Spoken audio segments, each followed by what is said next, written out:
Hey there. So I'm making this video um, to help allies like myself try to figure out how we can help the Black Lives Matter movement. I am by no means an authority on this subject, and this is not an exhaustive list of what allies can and should be doing, but it's literally none of these are my original ideas. It's things that are compiled from Black voices of people who I follow on social media. So that being said, in the video description I have linked some of my favorite Black creators on YouTube, and then there's also going to be a lot more resources in the video description that I will talk about throughout this video. So the first thing, and I think probably the first step for most people to really becoming anti-racist, is to educate yourself. Racism is so woven into the fabric of our society that everyone has things to unlearn, you know? All allies need to do this work for themselves. Like, I know that the middle school and high school I went to was absolutely a breeding ground for racism. Like, it was a very, very bad environment. And so as I became an adult, I had to educate myself and unlearn all the things that, you know, my peers in middle school and high school taught me. And it's an ongoing battle. It's not like I turned 18 and I was like, oh yeah, that's racist. Now I know. There's always more to read and understand about the Black experience and about white privilege. And so I wanted to highlight some of the resources I've been using recently to help educate myself and get a deeper, fuller understanding of the Black experience to the best of my ability. So in the description I have linked, there is an anti-racism lesson plan that is honestly amazing that someone put this together. It's designed to be a month-long thing, although of course you don't want your allyship to end after a month. And there are options for doing 10 minutes a day, 25 minutes a day, and 45 minutes a day. There's also, in the description, I'll put a playlist of YouTube videos from Black voices and about Black history that's been really informative. And there's also a Google Doc that's just a list of general anti-racism resources like books, movies, TV shows, articles, so I'll link that as well. So you're working on educating yourself, but the work does not stop there.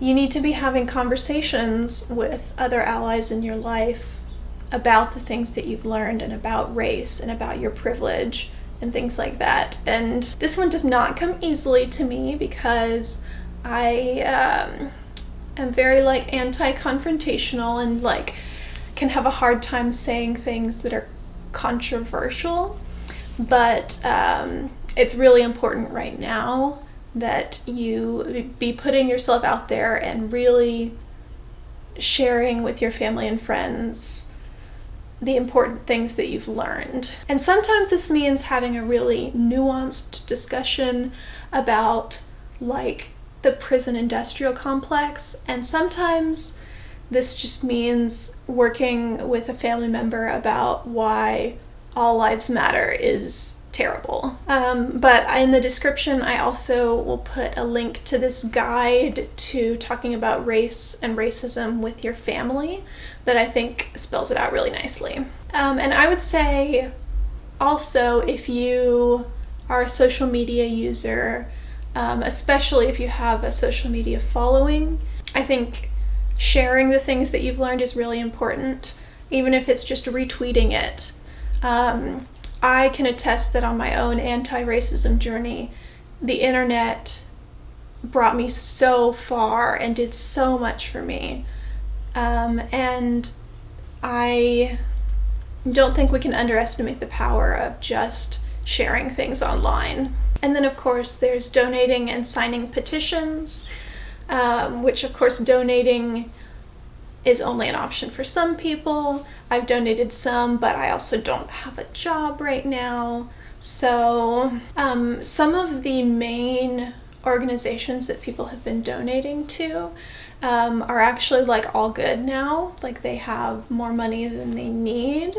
And so I know I looked into what local organizations near me need donations that are working towards the same thing, like local bail funds and things like that. In the description, I've linked a website that you've probably seen around already that has a bunch of links of petitions to sign and places that need your donations. And then, of course, another thing that we can do is go to protests. This is something that honestly I really wish that I could do, but I am isolating with people who are in a higher risk category if they were to get COVID-19. And so my decision to go to a protest would not just affect me, but would directly affect them. And so I have not been doing that. But there are other options for people who have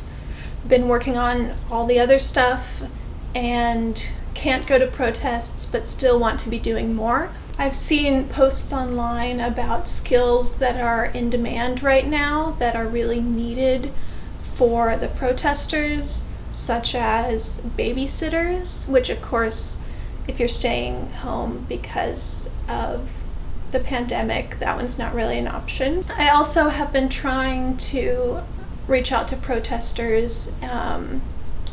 Since I'm a video editor, I could blur the faces of protesters if anyone had a need for that. And I've read that there is a need, but I haven't found, haven't actually gotten in touch with anyone who needs that service yet. So if you know of a way to get connected with that, let me know. But yeah, like chances are you have some kind of skill that could be useful to the movement right now. It's just a matter of getting creative and doing research to see where the need is and things like that. And I found this super great post of a bunch of ways that allies can help the movement besides just going to protests and donating and signing petitions and everything like that. So that's a really good place to start to try to get ideas. There also, my mom says that in some places there have been like protests in cars. Like, I don't know if it's like you all drive down the same road together or what, but it gives people the option to protest who still need to be isolating. Anyways, that's all I have on my notes here. So yeah, now's the time, y'all. If you haven't been actively anti-racist already, now's your chance. But don't just do it because it's what everyone else is doing. Keep your attention on it. Make sure that you're still putting in the work even when it's not trendy on social media to do so. Thank you very much for watching. Please check out the Black YouTube creators I've linked in the description, and I will see y'all next week.